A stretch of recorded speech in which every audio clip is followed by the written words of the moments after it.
जय हिंद दोस्तों, स्वागत है आपको मृत्युंजय रिसर्च सेंटर में। आशा है कि आप लोग अच्छे होंगे। दोस्तों आज हम एडुटेरिया का प्रैक्टिस सेट नंबर, जो बिहार दरोगा प्रीलिम्स का प्रैक्टिस सेट चल रहा था, उसका प्रैक्टिस सेट नंबर 12 प्रैक्टिस करने वाले हैं। और इससे पहले 11 प्रैक्टिस सेट हो चुके हैं। और लगातार दोस्तों हमारे चैनल पर करेंट अफेयर्स एक साल का जो भी मोस्ट इम्पॉर्टेंट करंट अफेयर्स है उसका प्रैक्टिस सेट कराया जा रहा है। अगर उसमें आप नहीं जुड़े तो वो भी आप जुड़ सकते हैं। तो चलिए हम आज के पहले प्रश्न की ओर बढ़ते हैं। और दोस्तों थोड़ा सा कंप्रोमाइज़ कर लीजिएगा, सिर्फ एक पेज, वो भी शुरू के कुछ प्रश्न कि उसमें ये बुक में अच्छा PDF बुक में अच्छा फ़ोटो नहीं आया, क्योंकि बुक में अच्छा ये छपा हुआ नहीं था, इस कारण से। तो चलिए आज के पहला प्रश्न की ओर बढ़ते हैं। प्रश्न है कि राष्ट्रीय संस्कृति महोत्सव 2023 का आयोजन कहाँ किया गया है। तो राष्ट्रीय संस्कृति महोत्सव 2023 का आयोजन मुंबई में किया गया। ऑप्शन बी इसका राइट आंसर है। 2 नंबर प्रश्न है कि बजट 2023-24 के अनुसार प्रभावी राजस्व घाटा पूछा गया, कितना प्रतिशत है। तो 23-24 के लिए दोस्तों 1.7%। ऑप्शन बी इसका राइट आंसर हो जाएगा, 1.7। प्रश्न संख्या 3 देखते हैं कि बजट 2023-24 के लिए किए गए घोषणा के अनुसार नई कर व्यवस्था में कितने रुपए तक आय वाले व्यक्तियों को कोई कर का भुगतान नहीं करना होगा। तो ये 7 लाख हो जाएगा। ऑप्शन बी इसका राइट आंसर हो जाएगा।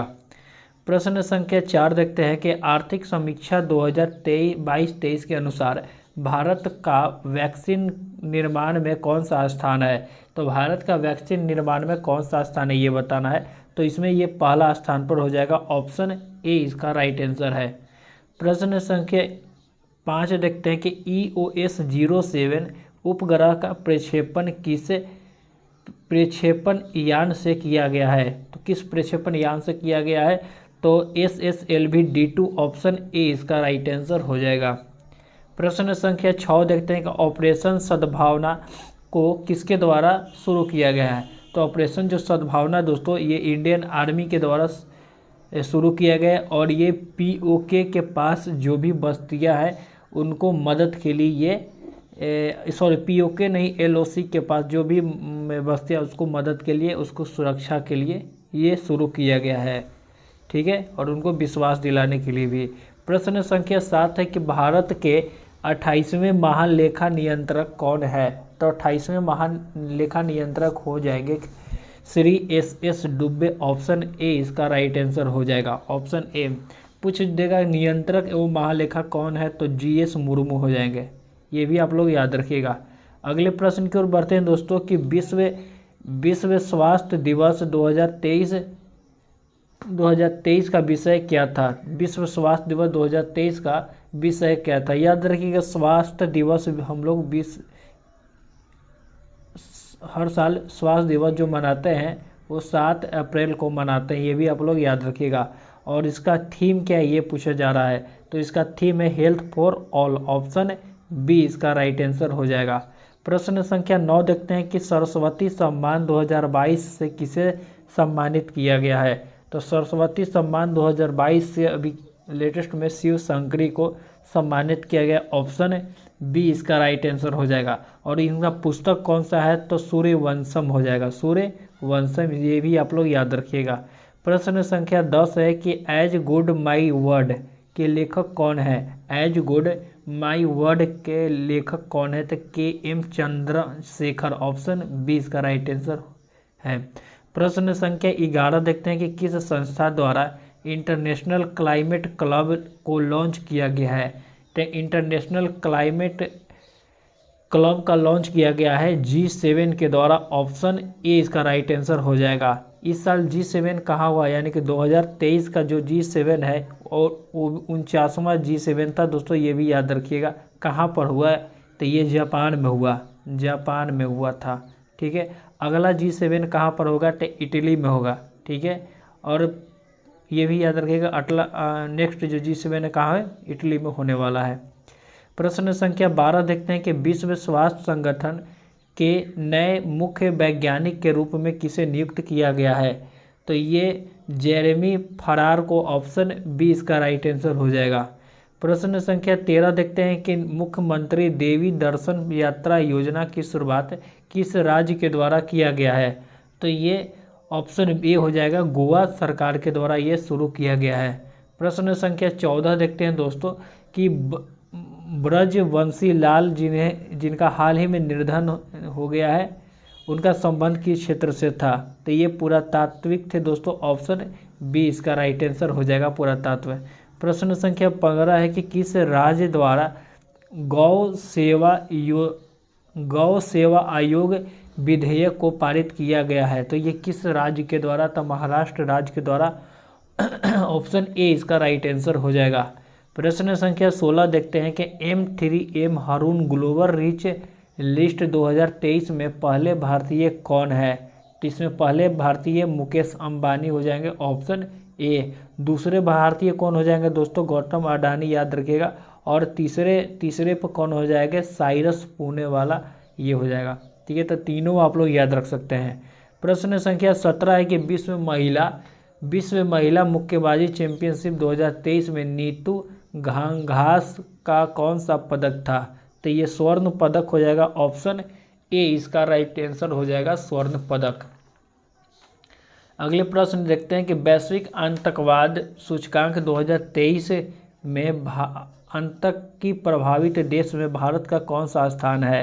तो भारत का ये 2023 का पूछा गया दोस्तों, तो ऑप्शन सी हो जाएगा, 13वां। ठीक है। प्रश्न संख्या 19 देखते हैं कि हाल ही में चीन के राष्ट्रपति ने पुनः राष्ट्रपति का पदभार संभाला, यह उनका कौन सा कार्यकाल है। तो उनका ये तीसरा कार्यकाल हो जाएगा, ऑप्शन बी हो जाएगा। और उनका पार्टी का नाम क्या है, सत्तारूढ़ कम्युनिस्ट पार्टी। ठीक है।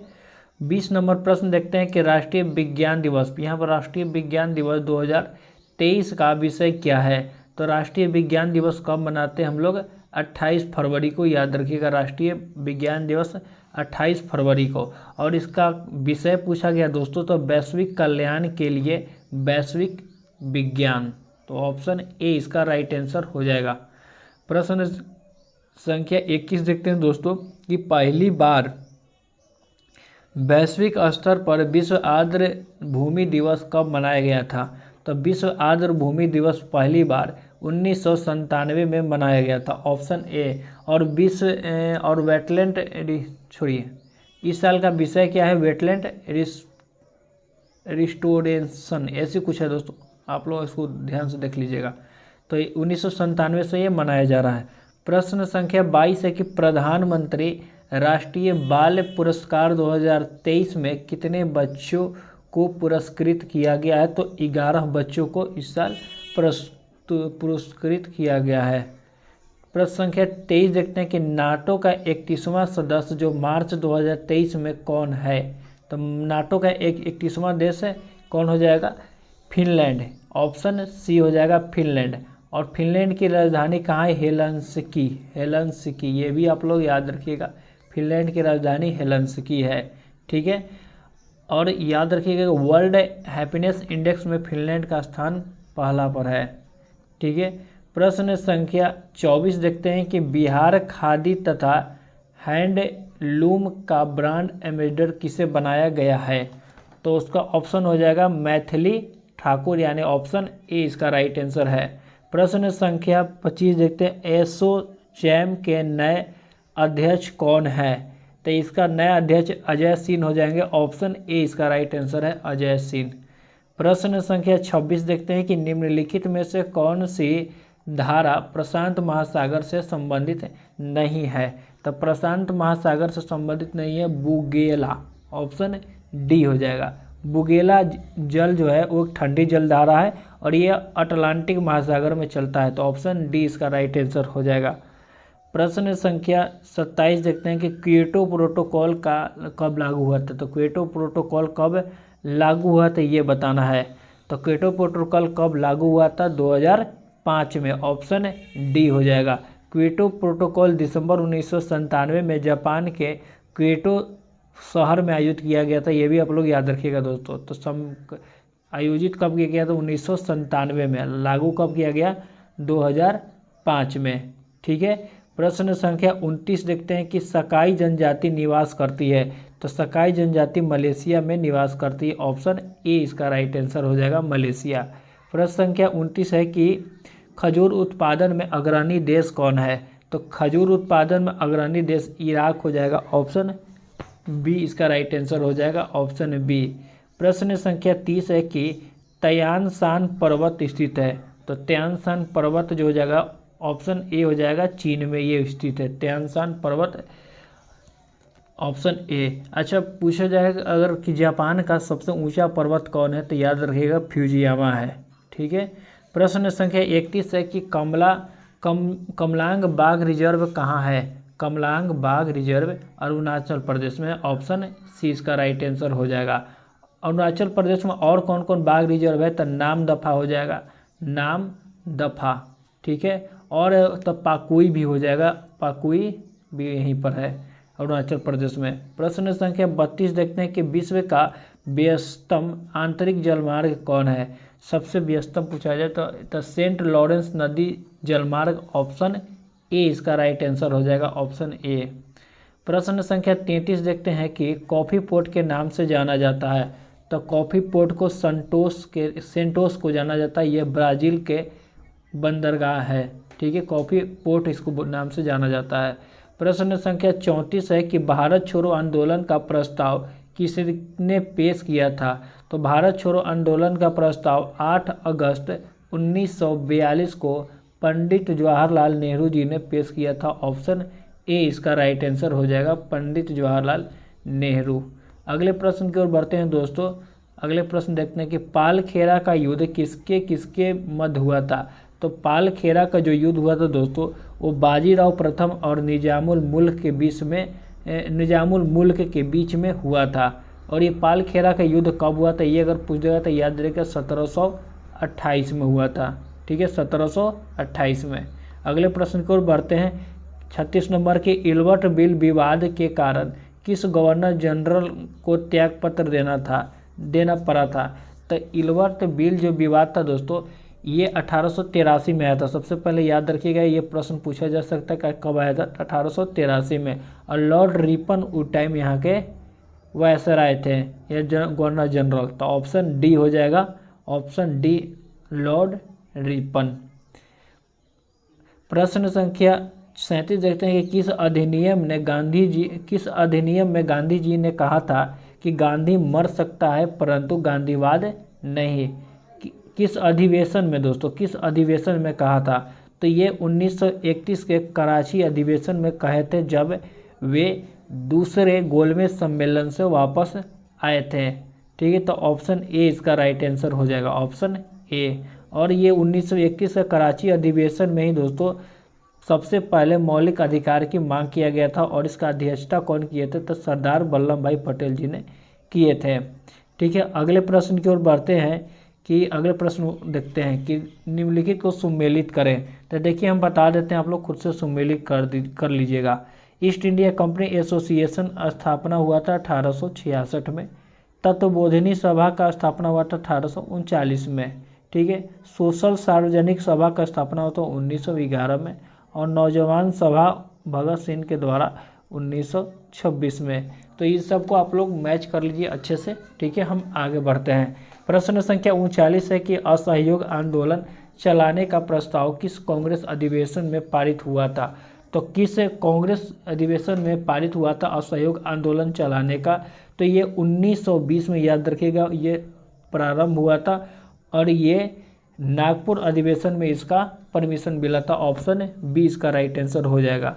प्रश्न संख्या 40 है कि सल्तनत युग का अकबर किसे कहते हैं, तो सल्तनत युग का अकबर फिरोज शाह तुगलक को कहते हैं, ऑप्शन बी इसका राइट आंसर हो जाएगा। और ये किसने कहा था, अगर ये पूछ देगा तो याद रखिए कि हेनरी इलियट ने कहा था, हेनरी इलियट ने कहा था, ठीक है। और फिरोज शाह तुगलक ही ऐसा पहला दिल्ली सल्तनत का राजा था जिसने या सुल्तान था जिसने 2 बार अपना राज्याभिषेक कराया था, ठीक है, कितने बार, 2 बार राज्याभिषेक कराया था, ठीक है। पहला जो राज्याभिषेक कराया था दोस्तों ये भट्टा में किया था, भट्टा, हाँ भट्टा में किया था, याद रखिएगा, जो सिंध के पास पड़ता है, और दूसरा दिल्ली में किया था। तो ये दोनों याद रखेगा। और फिरोज शाह तुगलक ने सिंचाई पर 1/10 भाग टैक्स लिया था। प्रश्न संख्या 41 देखते हैं कि प्रसिद्ध दर्शन द्वैतवाद का प्रतिपादक कौन थे। तो निम्बिकाचार्य हो जाएगा ऑप्शन बी। देखिए दोस्तों, शंकराचार्य क्या थे, अगर ये पूछ देगा तो शंकराचार्य याद रखिएगा अद्वैतवाद थे। वल्लभाचार्य क्या थे, तो वल्लभाचार्य शुद्धाद्वैतवाद थे। और रामानुजा ये नहीं पूछते। ठीक है, अब आगे बढ़ते हैं, प्रश्न की ओर देखते हैं। प्रश्न संख्या 42 देखते हैं कि किस मुगल शासक को शाही दरवेश कहा जाता था। किस मुगल शासक को शाही दरवेश, तो ये शाही दरवेश या जिंदा पीर दोनों बोला जाता था औरंगजेब को। ऑप्शन सी इसका राइट आंसर हो जाएगा। 43 नंबर प्रश्न है कि किस स्थल से युगल सौदा का प्रमाण मिला है, मतलब हड़प्पा सभ्यता के किस शहर से ये मिला है, ये बताना है। तो कालीबंगा से हो जाएगा दोस्तों, ऑप्शन सी इसका राइट आंसर हो जाएगा, ऑप्शन सी। प्रश्न संख्या 44 देखते हैं कि वैदिक देवमंडल में निम्नलिखित में से किसे युद्ध का देवता कहा जाता है। तो युद्ध का देवता दोस्तों इंद्र को कहा जाता है, और जल का भी देवता कहा जाता था। कितनी बार इनको ऋग्वेद में कितनी सूक्त है दोस्तों इंद्र के बारे में, तो 250 याद रखिएगा। प्रश्न संख्या 45 है कि निम्नलिखित में से किस शासक को स्वर्ण सिक्के जारी करने का श्रेय जाता है। तो स्वर्ण सिक्के का जो जारी किया था सबसे पहले वो भीम कडफिसेस ने किया था। भीम कडफिसेस के कुषाण शासक था। ऑप्शन बी इसका राइट आंसर हो जाएगा।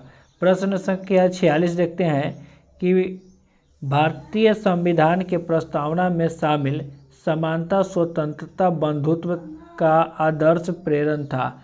तो ये किससे प्रेरित था, तो फ्रांस की क्रांति से। ऑप्शन बी इसका राइट आंसर हो जाएगा। प्रश्न संख्या 47 देखते हैं कि किस वाद के फैसले से सर्वोच्च न्यायालय ने सर्वप्रथम घोषणा किया था कि देश का संविधान का हिस्सा नहीं है।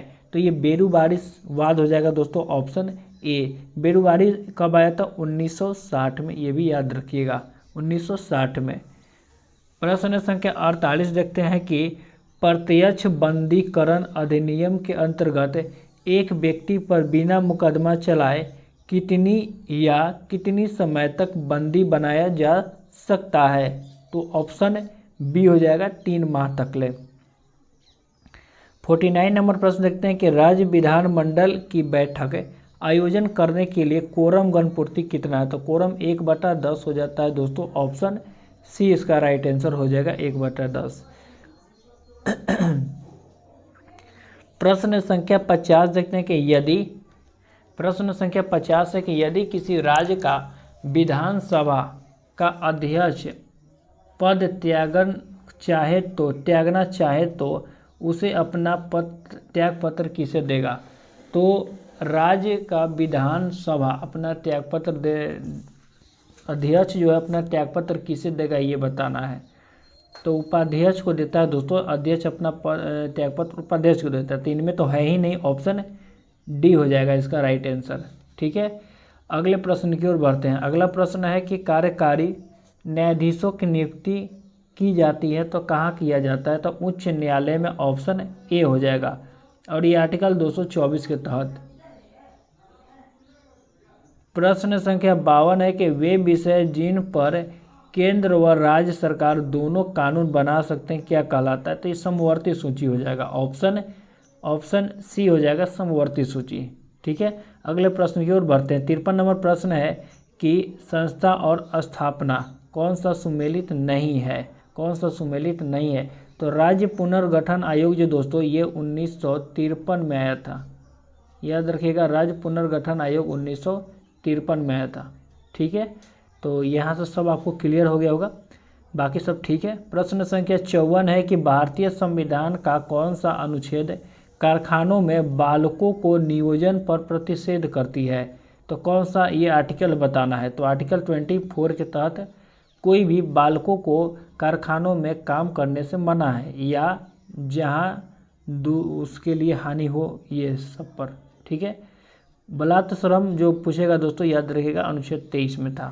प्रश्न संख्या 55 है कि निम्नलिखित में से कौन सा प्रस्ताव सरकार द्वारा प्रस्तुत किया जा सकता है। सरकार द्वारा प्रस्तुत विश्वास प्रस्ताव किया जा सकता है, ऑप्शन ए। ठीक है, बाकी अविश्वास और निंदा जो है वो विपक्ष के द्वारा प्रस्तुत होता है। अगले प्रश्न की ओर 56 नंबर देखते हैं कि कौन सा सुमेलित नहीं है, यही बताना है। तो तेल शोधक कारखाना और राज्य, तो हम इसका राइट आंसर बता देते हैं दोस्तों। ये जो नागपट्टनम जो है ये तमिलनाडु में हो जाएगा, आंध्र प्रदेश में नहीं। कहाँ हो जाएगा? तमिलनाडु में। अगले प्रश्न की ओर बढ़ते हैं। 57 नंबर की तडोबा नेशनल पार्क का उद्घाटन किस राज्य में है? तडोबा नेशनल पार्क महाराष्ट्र में है, ऑप्शन सी इसका राइट आंसर हो जाएगा। 58 नंबर प्रश्न है कि रावतभाटा परमाणु विद्युत गिरी किस राज्य में है? तो ऑप्शन बी हो जाएगा, राजस्थान में ये है। ठीक है, अगले प्रश्न की ओर देखते हैं। निम्नलिखित में से ग्रेनाइट सिटी के रूप में किस देश को जाना जाता है? ग्रेनाइट सिटी, तो ग्रेनाइट सिटी स्कॉटलैंड के एवरडीन शहर को जाना था, ऑप्शन बी इसका राइट आंसर हो जाएगा। 60 नंबर प्रश्न है कि सरहिंदी गांधी के उपनाम से किस व्यक्ति को जानते हैं? तो ये अब्दुल गफ्फार खान, ऑप्शन ए इसका राइट आंसर हो जाएगा। प्रश्न संख्या 61 देखते हैं कि मानव का कौन सा क्रिया जलवायु द्वारा सर्वाधिक प्रभावित होती है? तो कौन से क्रिया से? तो ऑप्शन बी सी हो जाएगा, कृषि। प्रश्न संख्या 62 देखते हैं कि कौन सा घटक जलवायु परिवर्तन का मुख्य कारक है? तो इनमें से सभी हो जाएगा दोस्तों, इनमें से सभी। अगले प्रश्न की ओर बढ़ते हैं। 63 नंबर कि भारत में एग्रो इकोलॉजी जोन की संख्या कितनी है? तो वर्तमान में 20 हो जाएगा, तो ऑप्शन सी इसका राइट आंसर हो जाएगा। प्रश्न संख्या 64 है कि भारतीय बागवानी परिषद की स्थापना कब किया गया था? तो 1984 में किया गया था, ऑप्शन डी। प्रश्न संख्या 65 देखते हैं कि विश्व आपदा नियंत्रण दिवस कब मनाया गया था? तो ये 13 अक्टूबर को मनाया जाता है, ऑप्शन सी इसका राइट आंसर हो जाएगा, 13 अक्टूबर। 12 नवंबर को क्या मनाते हैं दोस्तों? तो विश्व निमोनिया दिवस, ये भी आप लोग याद रख के चलिएगा। प्रश्न संख्या 66 है कि प्रोटीन संश्लेषण का सही क्रम कौन सा है? तो प्रोटीन संश्लेषण का सबसे सही क्रम है दोस्तों DNA, RNA, ammonia, amino acid और प्रोटीन, तो ऑप्शन ए इसका राइट आंसर हो जाएगा। प्रश्न संख्या 67 है केंद्रिका में निम्नलिखित में से क्या नहीं पाया जाता? तो केंद्रिका में कार्बोहाइड्रेट नहीं पाया जाता, ऑप्शन बी इसका राइट आंसर हो जाएगा। केंद्रिका में क्या नहीं पाया जाता है? जो कार्बोहाइड्रेट नहीं पाया जाता है। अगले प्रश्न 68 नंबर है कि निम्नलिखित में से कौन सा प्रोटोजोआ जनित रोग है? प्रोटोजोआ जनित रोग इनमें से सभी हो जाएगा, मलेरिया, कालाजार और निंद्रा रोग, ये सभी हो जाएगा। ठीक है, ऑप्शन डी इसका राइट आंसर हो जाएगा। प्रश्न संख्या 69 देखते हैं कि निम्नलिखित में से कौन सा एक प्रकाश संश्लेषण वर्णक नहीं है? तो प्रकाश संश्लेषण वर्णक नहीं है, ये हो जाएगा option D anthocyanin, option D anthocyanin.